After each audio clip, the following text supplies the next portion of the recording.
right. Jeff Salzman here. Welcome to the Daily Evolver. A special thank you to those of you who are tuning in live on the Integral Life YouTube page or the Facebook page called Developmental Politics, which is sponsored by the Institute for Cultural Evolution. Okay, so what we do here at the Daily Evolver is look at current events through the lens of integral theory or the lens of cultural evolution. And we also use current events to explain integral theory. So it sort of goes back and forth. And one of the ways I do that here is by looking at various intellectuals and cultural thought leaders who I think could benefit from a more integral view. And that's most of them, as much as I respect them. And I've done episodes on Yuval Harari and Sam Harris and David Brooks and many others. And today I want to focus on really one of the giants of intellectual thought leadership. And that is Francis Fukuyama, who is a professor of political science and economics from Stanford. He's best known for a book that's very controversial, but I think holds up in the end. It's a book called The End of History and the Last Man, which was written in 1992, shortly after the fall of the Berlin Wall and the Soviet Union, et cetera. And it argues that there is a evolutionary movement towards liberal democracy and free market capitalism, and that with the end of these autocracies that we may be signaling the end point of human history. And, of course, he's criticized because China's gone ever more authoritarian, at least in this view. And of course, Russia is the poster child for regression in this moment. But I do think that the basic idea, at least in the larger scope of history, holds up in certain ways. And he refines it in a new book that he has just put out called Liberalism and Its Discontents, which he describes as describing the challenges to liberalism from both the right and the left. And he's getting a lot of publicity now because the book, I think, comes out tomorrow. And there's some advanced excerpts, which I will refer to here. And also a big article that he published in the Wall Street Journal. I think it was published in the Wall Street Journal last week, and it's titled The Long Arc of Historical Progress. The subhead is interesting. The subhead reads, "A democratic world order is not the inexorable outcome of historical forces. But even amid setbacks, societies are clearly evolving towards equality and individual freedom." And I think that sums up his thesis pretty well. Two big points here. One is that societies are evolving towards equality and individual freedom, even despite setbacks, like we said with Russia and still, would you rather live in Russia under Putin or Stalin or the Tsar? Would you rather live in China under Xi or Mao or the emperors? Even Kim Jong-un is more humane than his father, Kim Jong-il. So there is this large movement with certain exceptions in some ways that are complicated and prove the rule, like Afghanistan, like maybe Syria, and we could talk about those another time. But the big point is that arc of history is arising. His second point of his thesis is that democracy, at least the way we see it in the West, is not necessarily the inevitable political form. And again, I'm not sure that's not true in some large sense, that future societies will express the will of their populaces. But it's clearly not true in the near and medium term here. And so I'll let Fukuyama explain himself? All right, so here's from the article in the Wall Street Journal, and here's how he opens it. He says, in a recent article in The Atlantic, the historian Anne Applebaum wrote that, quote, there is no natural liberal world order, and there are no rules without someone to enforce them, unquote. And this is Fukuyama. He says, her practical point was clear. Only by actively fighting back could the world's democracies save themselves from Vladimir Putin and the world's other newly assertive autocrats. But she was also making a deeper point, that there's no broad pattern to history or possibility of historical progress over time. Outcomes are simply the result of actors duking it out over and over again. As she tweeted about the piece, quote, there's no arc of history, nothing inevitable about either democracy or dictatorship. What happens tomorrow depends on what we all do today. And again, Fukuyama, he says, in a narrow sense, Ms. Applebaum's argument is incontrovertible. There is no underlying historical mechanism that brings us inexorably towards a liberal world order. And he'll go on to argue that it's the development of social structures and technical structures that do it. But there is no underlying historical mechanism. And this takes me back to an episode I did a while back on Yuval Harari, where he said basically the same thing. He said, the liberal world order did not result from a divine miracle or from a change in the laws of nature. It resulted from humans making better choices. Make good choices. I remember that movie where the mother lets her daughter out of the car at school and says, make good choices. And Harari goes on, he says, unfortunately, the fact that it stems from human choice also means that it is reversible. The future depends on the choices we make. All right, so here's where I would pause with all of these people and argue that there is an underlying historical mechanism and, you know, maybe even a divine miracle, the miracle of evolution, the fact that a big mess of hydrogen turned into us, and it only took 13.8 billion years. So even human evolution itself, the ways in which human beings have lived over our history, those laws of human nature also change with stages of development. And, that's really a core premise of integral theory, or the theories of cultural evolution. And I think one of the ways that we can understand it is by looking at the patterns of growth in individual human beings. Do 2-year-olds choose to become 3-year-olds? Do they become 3-year-olds because they made all the right choices? Or was there something else involved?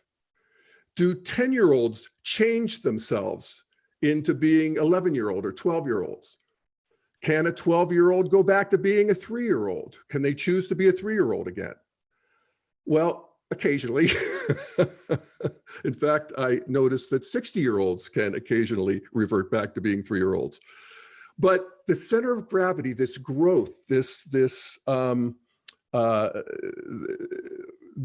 more coming out of less, this higher centers of gravity keep pulling them back to, their stage of development that they're in. And that's true of cultures as well. And that gravitational pull is a pull towards goodness, truth, and beauty. That's a premise of integral theory. And it's confusing to people because this growth towards goodness, truth, and beauty is achieved very often by means that are not good but bad, not true but wrong, and not beautiful but ugly. And, that's sort of hard to wrap your head around. Anyway, let's go back to Fukuyama and we'll continue his argument and make some comments as we go. He writes, for instance, Mr. Putin's attack on Ukraine demonstrates that many people in the West had grown complacent about the peace and prosperity brought about by the liberal order. They didn't think that anyone would challenge that order, certainly not with tanks and rockets and outright territorial aggression. And it is clearly true today that the liberal order requires believers in democracy to actively support it in Ukraine and around the world. And this is a big theme for Fukuyama.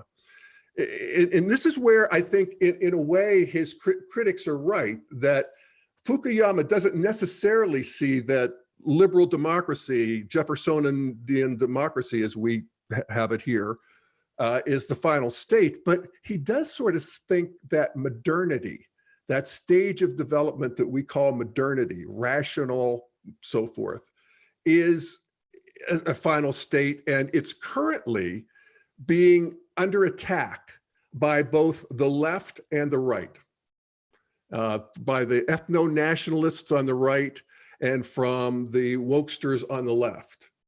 And so I'll get to how he explains that, but that's where he's going with this. Okay, so, but in the meantime, he argues that there is an arc of history, or an arc that does bend towards some form of justice, he writes.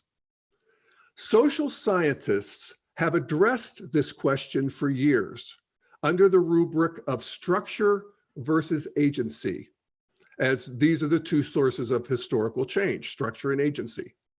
Structure refers to broad forces like technology, social classes, climate, and geography as determinants of political and economic outcomes. And that's the third person, the it's, the world of it's, technology, the world, geography, guns, germs, and steel.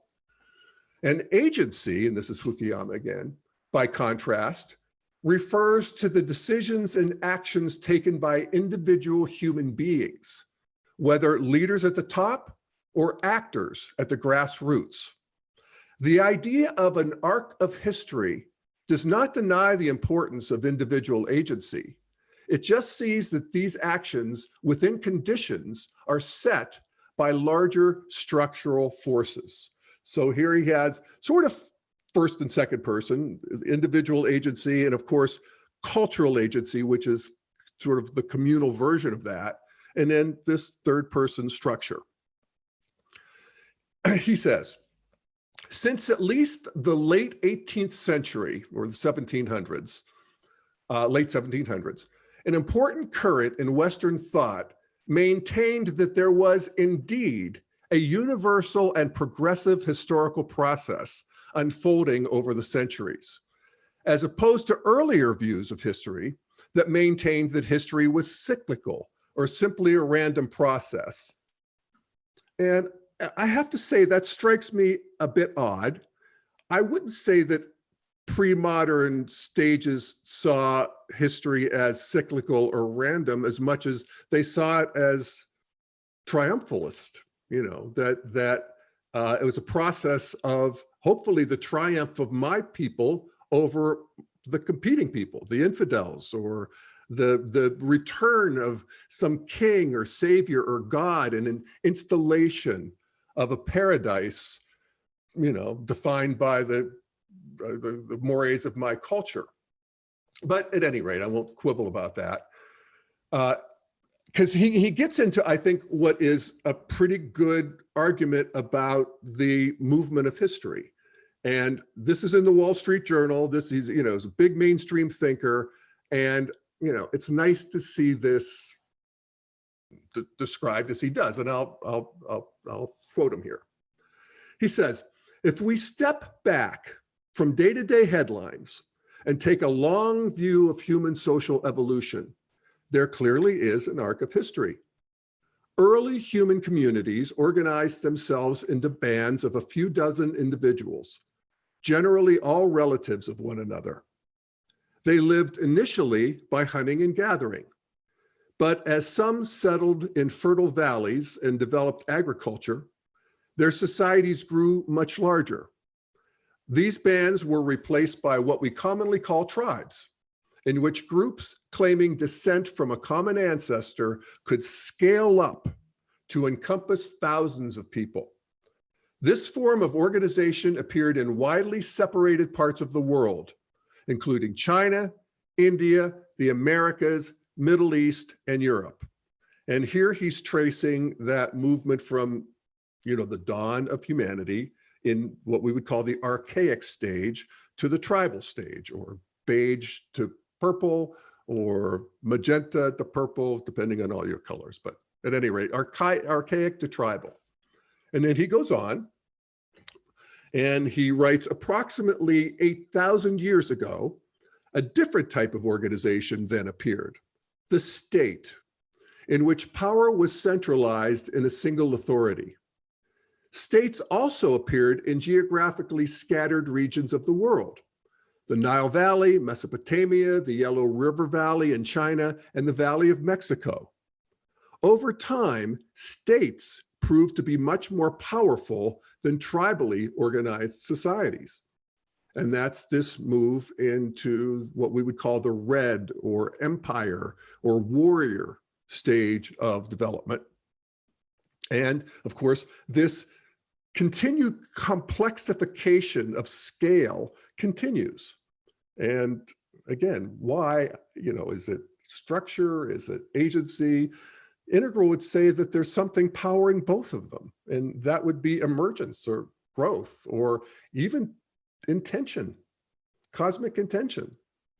At any rate, here's Fukuyama. He says, state-level societies grew enormously in scale and could encompass millions of inhabitants. To get to this scale, however, they needed to move away from patrimonial authority and make use of impersonal institutions, bureaucracies, that seek to treat people uniformly as citizens. The first world society to make this transition was China, which had developed the foundational elements of a modern state, a merit-based civil service, centralized taxation, and uniform weights and measures by the time of its initial unification in 221 BC.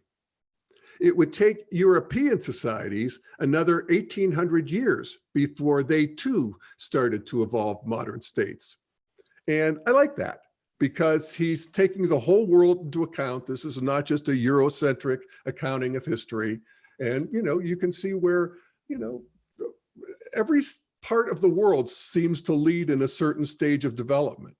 Africa's where we woke up and discovered we were human. And then we go out in Mesopotamia, and then China's where we get the merit-based civil service and so forth. And this is a move into what we would call traditional societies. And, at this point, the culture has become sufficiently complex that there are de facto centers of power. There are people who run the farming and taxation and the storage and the shipping and the merchants and organizing armies. And the king has to account to these other power centers. And as he writes, so while states had always made use of law as a means of enforcing the ruler's will on populations, now the law also begins to constrain the ruler. There has to be some law that transcends the power of the king. And I was just watching a documentary on King Henry VIII, and it's the strangest thing. I think this is the 1600s, if I'm not mistaken. And, he cut off two of his wives' heads, but he had to do it through legal means. He had to go and, argue his case and imprison them and, have them executed according to laws. And it's a strange moment in history, that whole era, of course. So anyway, we go on then. Now we're moving from this traditional stage into modernity. And Fukuyama describes it. He says, the next major transition began in the 1600s and 1700s in Western Europe, driven by a complex set of cultural and economic changes. Law slowly divorced itself from political authority and became embedded in independent legal institutions. The rule by law turned into the rule of law. And then he writes, there was, moreover, a critical cognitive shift that took place in Europe around this time, which was the development of the scientific method.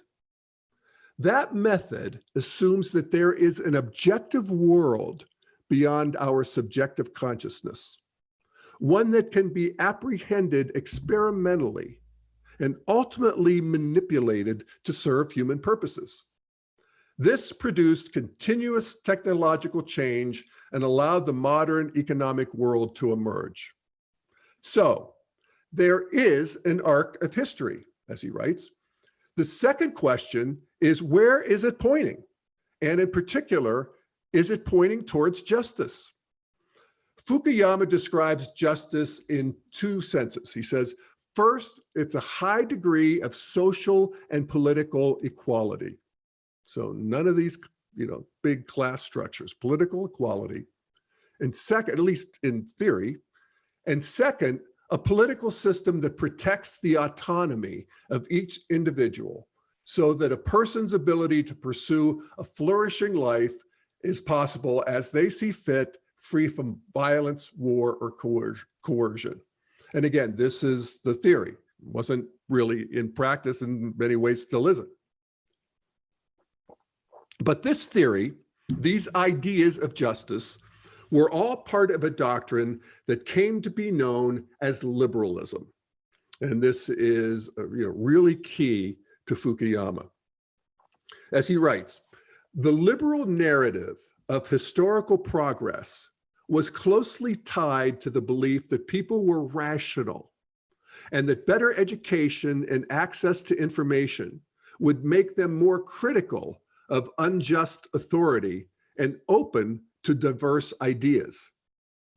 This scenario is not playing out in today's China, where an increasingly well-educated population seems to be content living under a dictatorship. And again, I would quibble with this. I mean, I would say, aren't contemporary Chinese people more critical of unjust authority and open to diverse ideas than they were in, the Cultural Revolution in the 60s? Again, it's not whether they're there, it's how far they've come and what's the trajectory. But I think I'm in some ways making his point in spite of him. Of course, yes, there are setbacks and discontinuities in evolution, and absolutely true. That's true of, the Cambrian explosion, the asteroid. We tend to, again, goodness, truth, and beauty by means of their opposite very often. He writes, it's important to recognize that history is not a linear process in which we make slow but steady improvements every year. Rather, it's marked by huge discontinuities with periods of peace and spreading freedom interrupted by giant wars and setbacks. One needs to step back and take a long-term perspective. While it may seem counterintuitive at a moment when Europe is consumed by a war between major powers, a number of scholars, such as Steven Pinker, have shown that aggregate levels of violence have fallen dramatically over the millennia as human societies have evolved from hunting and gathering to our modern liberal world. And it's, again, his wording. He talks about this moment as being a moment where Europe is consumed by a war between major powers. Then talking about Ukraine, of course, but again, you want to have Europe consumed by a war between major powers, try the 40s or World War I. So, and strangely, again, this, what would I say, supernatural, divine, this growth that's built in, this teleology that's built in, now has Germany and Japan, which were the perpetrators of World War II, as two of the most peaceful, prosperous countries ever in human history. And, may our children and grandchildren see such a thing happen to Russia as well. So anyway, so then enter post-modernity. So we got into this liberal modernity, and so now we're at post-modernity. And he writes, the scientific method with its manipulation of nature produced the modern economic world. Scientific approaches to health led to huge increases in longevity. Military technology conferred huge advantage that states could use to defend or conquer. He says, precisely because modern science was so intimately associated with existing power structures, it engendered a prolonged critique that questioned whether its dominance was justified. In a series of brilliant books, Michael Foucault argued that the language of modern science was used to mask the exercise of raw power. The definitions of mental illness, the use of incarceration to punish certain behaviors, the medical categorizations of sexual deviancy. None of these were based on neutral empirical observations of reality, but rather they concealed the operation of broader power structures that subordinated and controlled different classes of people. So the supposedly objective language of science simply encoded the influence of the power holders. For instance, the whole enterprise of neoclassical economics has presented itself as a neutral application of the scientific method to the study of economics. But this did not prevent them from falling prey to the attractions of money and power. This is the postmodern critique.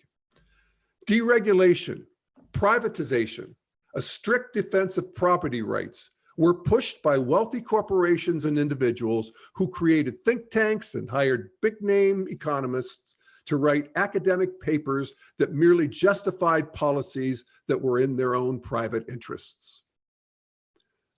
So that's the postmodern critique. So he writes about, again, going back to this liberal modern project, he says, at the heart of the liberal project lies the assumption that if you strip away the customs and accumulated cultural baggage that every culture has, that each of us carries, you'll find an underlying moral core that we all share and can recognize in one another, sort of universal morality at the core. But this idea has come under attack with the growing awareness of identity's complexities. Individuals are not the autonomous agencies of liberal theory. They're shaped by broader social forces over which they have no control. Knowing is not an abstract cognitive act, but is intimately bound with doing, acting, and being acted upon. And so this is the postmodern critique of liberalism. And he says this critique proliferated in the United States from the 80s onward and is being used to attack the racial and gendered power structures of our time. It argues that the search for human universals fundamental to liberalism was simply an exercise in power, one that sought to impose the ideas of a single civilization on the rest of the world. And then he writes, so that's the attack on liberalism from the left. And he goes on and he says that the postmodern critique of liberalism has now drifted over to the right. White nationalists today regard themselves as a beleaguered identity group. During the pandemic, conservatives around the world used the same conspiratorial critique of modern natural science that had been pioneered by the left and critical theory, arguing that public health recommendations of social distancing, masks, and shutdown did not reflect objective science, but were merely motivated by hidden political agendas. And in this way, he argues, the right agrees with post-modernity that power is all there is. And he writes, The problem with this, of course, is if there are no truly universal values other than power, then why should one want to accept the empowerment of any marginalized group? This is the critique from the right. It would simply replace one expression of power with another. This is precisely the argument that's been adopted by right-wing extremists in the United States today who fear that they will be replaced by people of color. These extremists are not fighting to preserve a liberal order, they're fighting to preserve their power in a zero-sum struggle with other ethnic groups. And thus, these are the two versions of modern identity politics. The one from the left, which is arguing for the marginalized, and the argument from the right, which is arguing for my culture over your culture. And then he sums it up by saying, this is not to say that identity politics is wrong. These are the two versions, but that we must return to a liberal interpretation of its aims. Liberalism, with its premise of universal human equality, needs to be the framework within which identity groups struggle for their rights. And there you have it. That's the basic thesis from Fukuyama. And again, I would say that what Integral brings to this party is not the idea that we need to return to a liberal interpretation of reality, but that all three of these interpretations of reality, that the interpretation from the right, that my country and culture actually has a karmic legitimacy, a louche. It's an identity I don't want to lose. I don't want to lose Russianness. I don't want to lose my Ukrainianness, my Chineseness, my Americanness. These are important. And I don't want it to be homogenized and blenderized away by modernity and, logic and science and, godless secularism. And then on the right, and then on the left, this idea that there's a karma of history that has left out huge segments of the human population, of color and sexual fluidity and all of these things that that progressivism wants to include.